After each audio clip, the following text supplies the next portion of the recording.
top entrepreneurs are avoidants. If you're avoidant, you're pretty much self-sustained.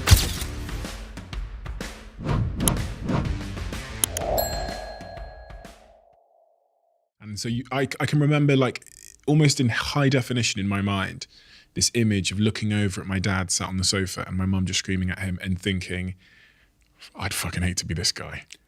And then I go into life and I just avoid I'm obsessed about having control of myself.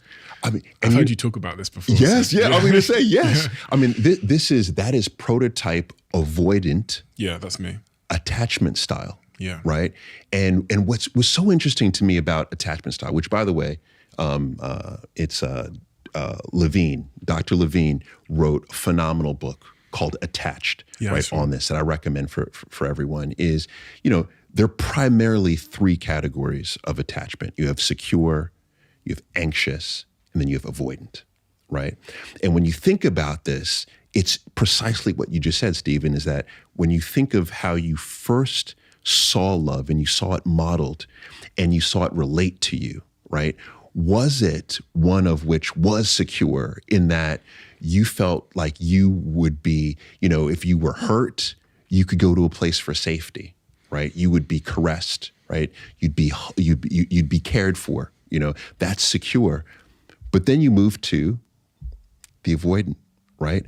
Where it was you almost having to self-soothe yourself, right? Which then pushes you away from wanting to have anything to do with that. And you become, what's interesting? The top, and this is just me guessing and observing, the top entrepreneurs are avoidants because they've had to develop the skills to self-sustain themselves, right? They've had to rely on themselves.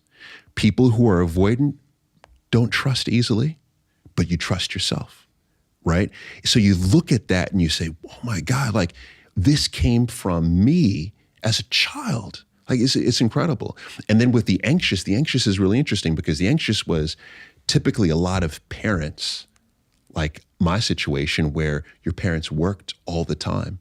So when they were home, they would be there to give you the love, but they couldn't be home all the time because they had to work. So then you had to self-soothe a little bit. So then you became anxious about their love. Needy.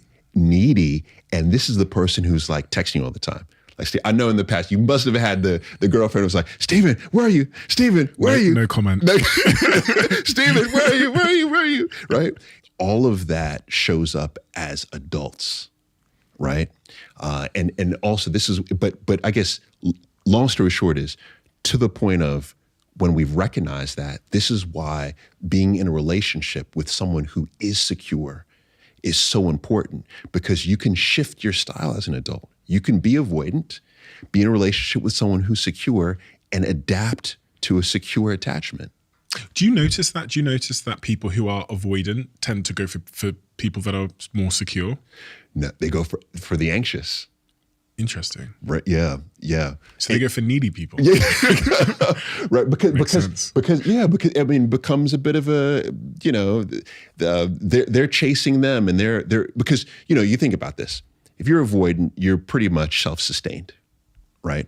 But if someone is anxious, they're aggressively courting you, right? So they're pushing to be in your space, right?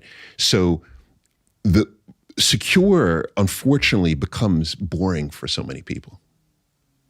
Safe, vanilla. It's so true. I can't believe how true this is. Yeah. But secure is where it's at, It's where it's at. You want two secure people. You want a secure in anyone else. A strong secure could help bring anyone over too. But also, an avoidant and anxious can also, work. It's ultimately, to me, it's about that effort.